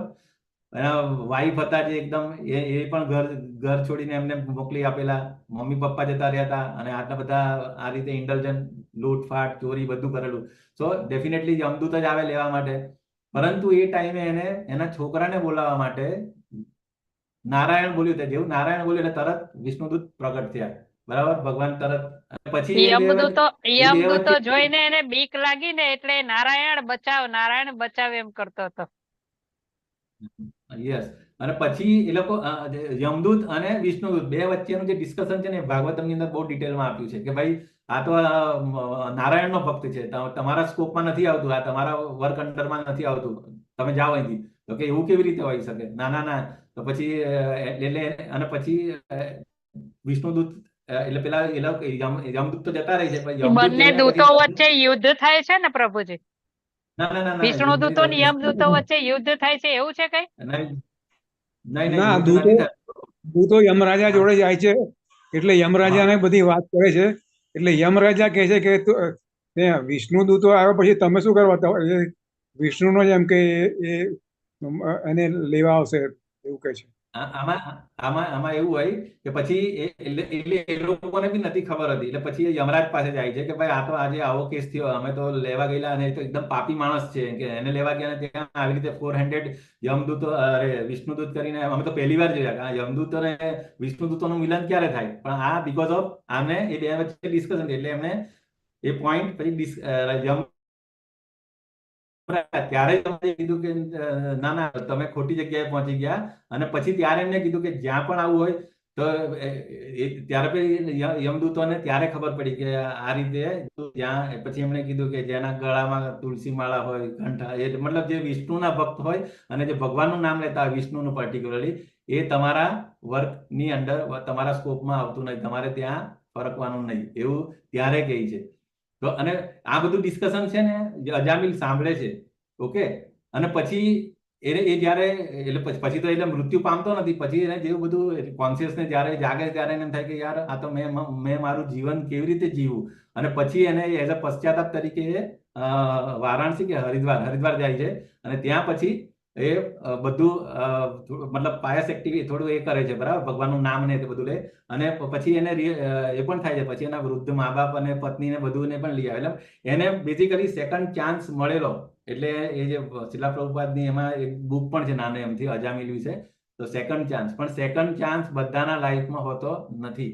સો ઇન શોર્ટ ખાલી આની અંદર બીજું એક પણ વસ્તુ એ છે કે નામ ઉચ્ચાર, એટલે ભગવાનના નામનો ઉચ્ચારણનો શું મહિમા છે એ બેઝિકલી એ છે. અને પર્ટિક્યુલરલી જે મૃત્યુની સૈયા ઉપર અજામિલ હતો ત્યાંથી પણ જો ભગવાનનું નામ, એ પણ નામાભાસ સ્ટેજ, આપણે જે ત્રણ કે ને નામ, આપણે જે કરીએ, આપણે ભગવાનનું નામ લઈએ, હરે કૃષ્ણ મહામંત્ર બોલીએ, એ તો પહેલી જે સ્ટેજ હોય એ આપણે શું કહેવાય ને, પહેલી સ્ટેજ એને નામ અપરાધ, નામ અપરાધ, નામાભાસ અને શુદ્ધ નામ. પહેલું નામ અપરાધ, બીજું નામાભાસ અને ત્રીજું શુદ્ધ નામ. તો અત્યારની આપણી જે સ્ટેજ છે તો આપણે નામ અપરાધમાં જ લેતા, આપણે બધું અપરાધ કરતા કરતા નામ લેતા હોય. એટલે મતલબ આનું જે હતું એ નામાભાસ ની અંદર બી તમે ભગવાનનું નામ લો, મતલબ રિયલી ભગવાનને યાદ નથી કરતા પણ તમે નામ અનુલો છો તો પણ તમને આટલો બેનિફિટ થાય છે. તો ભગવાનના હોલી નામનો આટલો મહિમા છે, એ પણ એક સ્ટોરીનો એ છે મેસેજ. તો ઓકે, તો સેકન્ડ ચાન્સ, અને પછી એને એ ઓસ્ટ્રિટી લાઈફ એ જીવે છે, ને પછી એને પછી વિષ્ણુદૂત લેવા જયારે પેલું વિમાન લેવા આવે છે, તો અલ્ટિમેટલી એ ક્યાં ભગવાનના ધામમાં જાય છે. તો ભગવાનના નામનો આટલો મહિમા છે, અને મૃત્યુ સમય પર્ટિક્યુલરલી જો ભગવાનનું નામ આપણા મોઢામાં આવે તો ડેફિનેટલી આપણે ઉદ્ધાર થઈ જાય, બરાબર. તો આ જો આ રીતે વિષ્ણુ આ બંને જેવું આ અંતિમ સમય હોય છે ત્યારે પેલા એને ખેંચવા જ આવતા, એ જ વખતે સ્ટોપ અમારા સ્કોપમાં છે, અમારા વર્ક અંડરમાં આવે છે, અને પછી એ બહુ બધી એ લોકોની ડિસ્કશન થાય છે, રિયલાઇઝ થાય કે ના અમે બધું ખોટું કર્યું અને બધું એ કરે, ત્યાર પછી એને છેલ્લે વિમાનની અંદર લઈ જાય છે. તો આ this is called second chance. તેથી હે અર્જુન, તારે કૃષ્ણ રૂપમાં રહેલા મારું ચિંતન કરતા રહેવું અને તે સાથે યુદ્ધ કરવાનું તારું નિર્ધારિત કર્તવ્ય પણ કરવું જોઈએ. તારા કાર્યોનું મને સમર્પણ કરીને તારા મન અને બુદ્ધિને મારામાં સ્થિર કરી તું નિશ્ચિતપણે મને પ્રાપ્ત કરીશ. એટલે બેઝિકલી આ છે ને કે તસ્માત સર્વેષુ કાલેષુ મામ અનુસ્વર યુદ્ધ છે. એટલે આપણી જે પણ ડ્યુટી હોય, જે પણ એક્ટિવિટી આપણે કરતા હોય એની અંદર એ કરતા રહેવાનું, પરંતુ સતત આપણે ભગવાનનું નામ લેતા રહેવાનું, અને મય્યર્પિત મનોબુદ્ધિ. ઓકે, એટલે ભગવાનને મન અને બુદ્ધિ, બેઝિકલી ભગવાનને શું જોઈએ, આપણા મન અને આપણી બુદ્ધિ આપે, એ મોટામાં મોટી પૂજા છે, બરાબર. તો તમે નિશ્ચિતપણે મને પ્રાપ્ત કરી શકશો. તો આ કોણ છે માતાજી? આ ફોટો કોનો છે ખબર છે? Alfred Ford. હા, અમરીશ પ્રભુ. અમરીશ પ્રભુજી, અમરીશ પ્રભુજી. યસ, એ આપને ખબર ને ફોર્ડ કંપનીના માલિક છે, પરંતુ ફોર્ડ કંપનીના માલિક, માયાપુરનો મોટામાં મોટા ડોનેશન કરવા વાળા, ડોનેશન તો કરે છે, ધેટ ઇઝ ઇમ્પોર્ટન્ટ. અને પછી એ પોતે બધી જગ્યાએથી ડોનેશન એકઠા બી કરે છે, બાકી પોતે બી ભેગું કરીને લાવે છે, સ્પોન્સર કરી શકે બધું, પણ એવું નહીં, એ પોતે બધા એ ભેગું કરે. That is also very important. એટલે આપણે ખબર છે જયારે આપણે દીક્ષા લઈએ ત્યારે આપણે નહીં, આપણો ઈગો, કોઈની પાસે માગવું, ધેટ ઇઝ બહુ મોટો ઈગો કે ભાઈ ભિક્ષા માંગવી પડે ને દીક્ષા લઈએ ત્યારે. યસ, તો એટલે આ જે ટેમ્પલ ઓફ ટીઓઈપી માટે જે પણ એમના જે મેઇન આ છે સ્પોન્સર, પણ જે પછી આખા એક્રોસ ધ વર્લ્ડ માંથી ભંડોળ ભેગું કરે એ છે, બરાબર. તો હે પાર્થ, જે મનુષ્ય પોતાના મનને મારું સ્મરણ કરવામાં સદા મગ્ન રાખીને અવિચળ ભાવથી પૂર્ણ પુરુષોત્તમ પરમેશ્વર રૂપે મારું ધ્યાન કરે છે તે નિશ્ચિતપણે મને પ્રાપ્ત કરે છે. બરાબર. તો આપણે આપણો time most of the time એ રીતે પ્લાન કરવો જોઈએ આપણે, નોટ ઓનલી લાઈફ. બરાબર. તો એટલીસ્ટ આપણે જે પીક ટાઈમ જે હોય ને ભગવાનના નામને અને ભગવાનની સેવા કરવામાં પ્લાન કરવો જોઈએ. બરાબર. એટલે કે ને કે બ્રહ્મ મુહૂર્તમાં ઉઠીને એટલીસ્ટ તમે 1 કલાક અડધો કલાક જે પણ તમે એ પીક ટાઈમ કહેવાય, સારામાં સારો ટાઈમ, ત્યારે આપણું મન સત્વગુણની અંદર હોય તો એ વખતે આપણે ભગવાન જોડે કનેક્ટ થવું જોઈએ. ભગવાનનું સ્મરણ કઈ રીતે કરવું જોઈએ બોલો? એ વેરી ઇઝી રસ્તો. હરે કૃષ્ણ મહામંત્રનો જપ, ભગવદ્ ગીતા કે જે ભગવાને કીધું છે એની સ્ટડી કરો, અને ભગવાન વિશે ભાગવતમ. બરાબર. ભગવાનના ડિવોટીસ અને ભગવાનની જે પણ એમનું રોજ રેસિપ્રોકેશન એ વસ્તુનું સતત આપણે એ કરે તો આપણે ભગવાનનું સ્મરણ કરી સતતમ શકીએ. ચિંતયંતો મામ. યસ. તો એ એટલે શ્રીમદ ભાગવતમ અને ભગવદ્ ગીતા ભગવાને પોતે કીધી છે, અને ભાગવત એમના ભક્ત અને એમનું ત્રીજું એ પણ પતી જાય તો પછી આવે આગળ ચૈતન્ય ચરિતામૃત. તો ભગવાનનું મન શું છે, ભગવાન કેવી રીતે શું વિચારે છે ભક્તો અને એમનું. તો આપણું મતલબ ઇન શોર્ટ આપણે મેક્સિમમ ટાઈમ ભગવાનનું એમાં કનેક્ટ રહીએ તો આપણે ભૌતિક એમાંથી આપણે ડિટેચ થતા જઈએ ડેફિનેટલી. પર્ટિક્યુલરલી જેમ જેમ આપણી એજ થતી જાય ને તેમ તેમ આપણે પ્લાન એ રીતે કરવું જોઈએ કે ધીરે ધીરે we have to detach from material things and attach to spiritual things. એટલે જે કહીએ ને આપણે 50 વર્ષ પછી વાનપ્રસ્થ અને 75 પછી સંન્યાસ. પણ હવે આપણે તો આપણું ઉંમરનું ફિક્સ જ ના હોય ક્યારે, હવે એવું કઈ છે જ નથી ક્યારે શું થાય. તો એઝ અર્લી એઝ પોસિબલ, જ્યારે પ્રહલાદ મહારાજ કહે છે ને કે બચપનથી જ તમે કૃષ્ણ ભાવનામૃત કલ્ટિવેટ કરવાની કોશિશ કરવી જોઈએ બધાએ. ઓકે. કવિમ પુરાણમ, આ બહુ સરસ શ્લોક છે. માતાજી બોલો તમે. હરે કૃષ્ણ પ્રભુજી. યસ. કવિ પુરાણમ મનુશાસિતારમાણોરણીયમ સમનો સ્મરેધ્ય સર્વસ્ય દાતારમચિંત્ય રૂપમ આદિત્યવર્ણમ તમસા પરસ્તાત. હરે કૃષ્ણ પ્રભુ.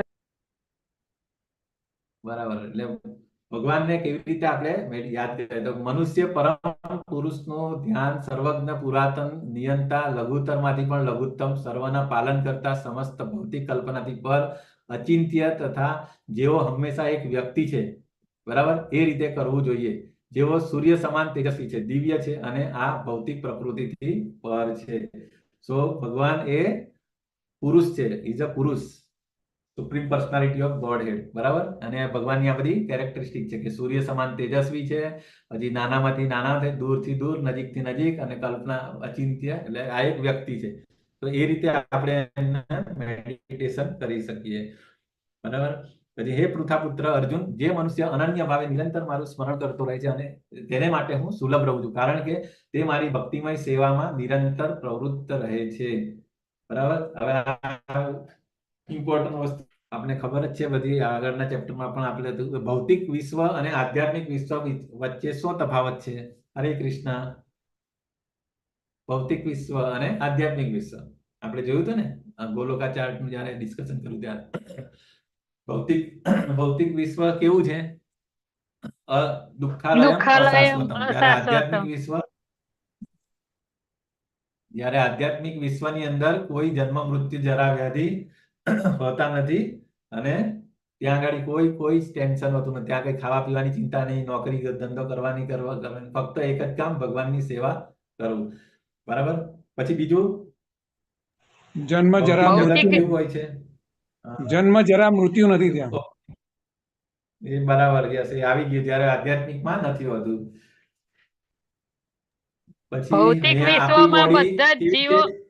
ભૌતિક વિશ્વમાં બધા જ જીવો પ્રકૃતિના 3 ગુણોની નીચે હોય છે. આધ્યાત્મિક વિશ્વમાં ભૌતિક પ્રકૃતિના 3 ગુણો અસર જ નથી કરતા. હા, એટલે ત્યાં જે ક્વોલિટી, ભગવાનની ક્વોલિટી શું છે? સચ્ચિત આનંદ. બરાબર. અને આપણી ક્વોલિટી જે અહીંયા જે છે એ તમે કીધું એ પ્રમાણે under the influence of 3 modes of material nature.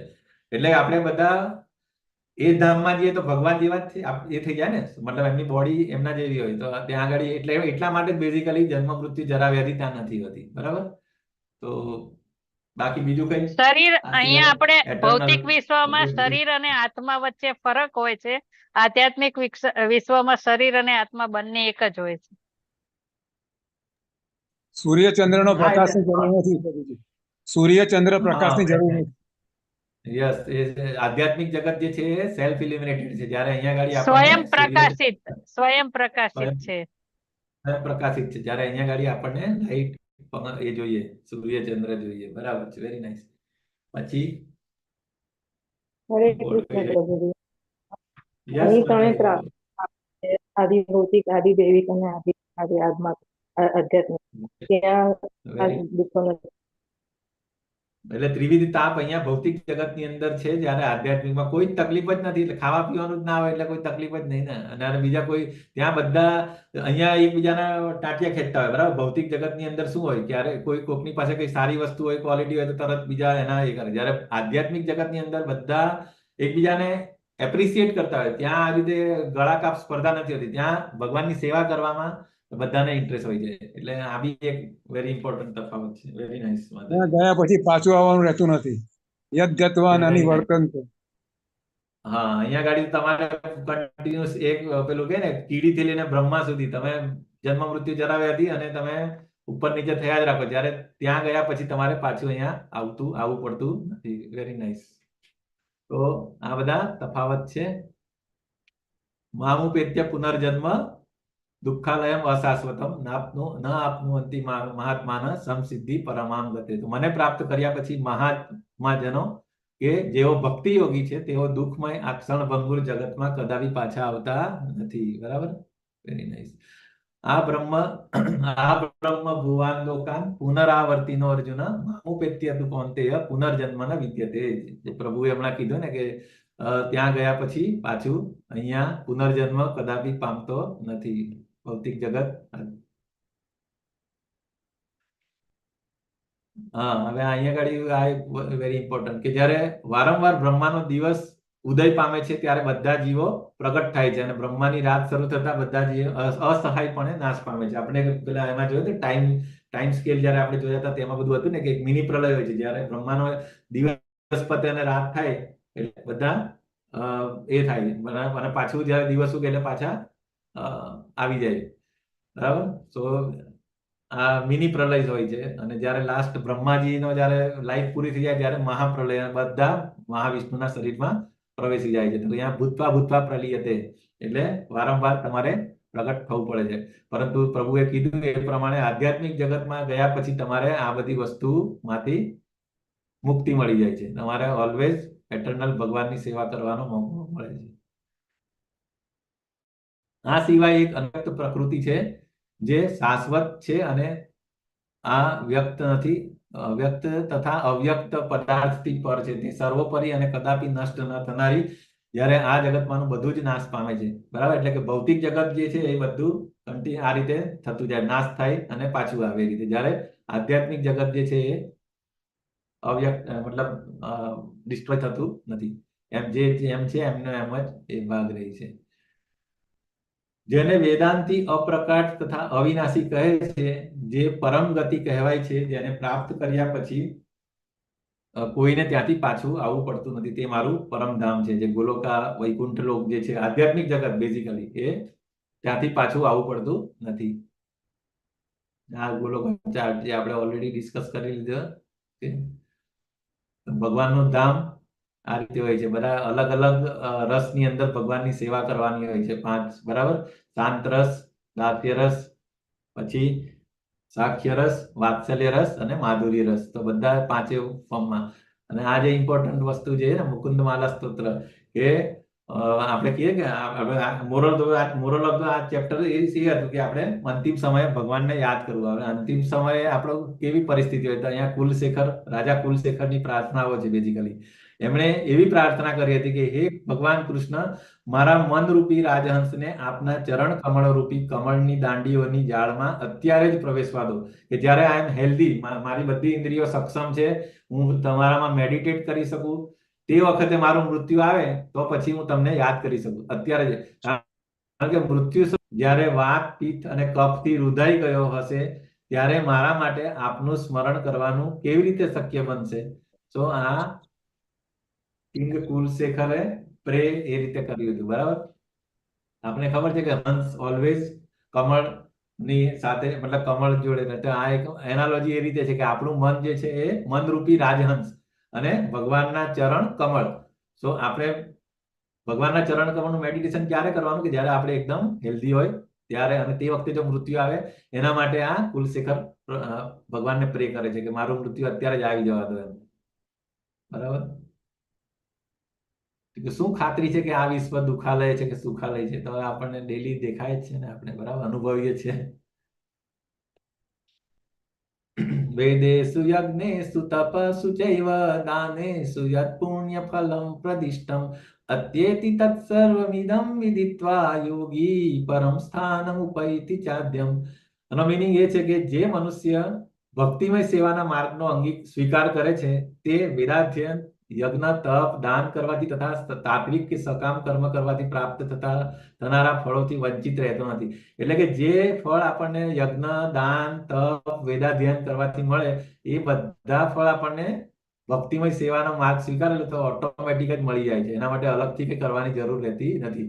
તે કેવળ ભક્તિ કરવાથી આ સર્વ ફળોને પામે છે. અને અંતે સર્વોપરી સનાતન, આ વેરી ઇમ્પોર્ટન્ટ, કે સર્વોપરી સનાતન ધામને એચીવ કરવું હોય તો ફક્ત ભક્તિમય માર્ગ અને હરે કૃષ્ણ કૃષ્ણ કૃષ્ણ હરે હરે, હરે રામ રામ રામ હરે હરે એ દોરી પકડી રાખે તો આપણે સીધા ગોલોકા સુધી પહોંચી શકીએ. ઓકે, તો અધ્યાય 8 ની આપણે બધા ટોપિક્સ કવર કરી લીધા. અર્જુનના 8 પ્રશ્નોના જવાબ. બરાબર, પછી મૃત્યુ સમયે કૃષ્ણનું સ્મરણ, યોગ મિશ્ર ભક્તિ દ્વારા કૃષ્ણનું સ્મરણ, પછી શુદ્ધ ભક્તિ દ્વારા કૃષ્ણનું સ્મરણ, અને ભૌતિક વિશ્વ અને આધ્યાત્મિક વિશ્વની કમ્પેરિઝન કરેલી, અને લાસ્ટમાં કૃષ્ણની પ્રાપ્તિમાં શુદ્ધ ભક્તિની સર્વોપરિતા. ઓકે, સો આમ આપણું ચેપ્ટર પૂરું થાય છે. કે હજી છે? હે પૃથાપુત્ર અર્જુન, જે મનુષ્ય અનન્ય ભાવે નિરંતર મારું સ્મરણ કરતો રહે છે તેને હું સુલભ છું. અચ્છા, એટલે જે પેલું કુલશેખર પ્રભુએ મહારાજે જે પ્રાર્થના કરી હતી કે હેલ્ધી કન્ડિશનમાં જ મારું મૃત્યુ થઈ જાય તો હું ભગવાનને યાદ કરું, પરંતુ ભગવાન અહીંયા આગળ આ આશ્વાસન બી આપે છે કે હે પૃથાપુત્ર અર્જુન, જે મનુષ્ય અનન્ય ભાવે નિરંતર મારું સ્મરણ કરે, એટલે થ્રુઆઉટ લાઈફ જો એને તૈયારી કરી હશે અને જો મારું ઓલવેઝ એને મન અને બુદ્ધિ મારામાં ઇન્વેસ્ટ કર્યા હશે તો એને માટે હું સુલભ છું, આઈ એમ અવેલેબલ. બરાબર, જેવી રીતે આપણે જોયું હતું ને કે ભીષ્મ પિતામહને એ તો મૂવ કરી નતા શકતા, એ તો બાણ સૈયા પર હતા, પણ ભગવાન સામેથી બધા પાંડવોને લઈને આવ્યા અને ભક્તની ઈચ્છા પૂરી કરી. So this is the very good consolation. એ આ બહુ મોટિવેશન આપ્યું છે બધા ભક્તોને કે તમારે ચિંતા કરવાની જરૂર નથી. ભલે તમારી બોડીલી કન્ડિશન્સ ગમે તેવી હશે, પણ જો તમારી લાઈફ 100% આ રીતે તમે જીવ્યા હશે ભક્તિમય સેવાની અંદર, તો હું તમારા માટે, તો તમે મને યાદ નહીં કરશો તો છતાં કઈ વાંધો નહીં, હું તમને યાદ કરીશ. બરાબર, અને તે મારી ભક્તિમય સેવામાં નિરંતર પ્રવૃત્ત રહે છે. તો વરાહ પુરાણનો આ શ્લોક છે.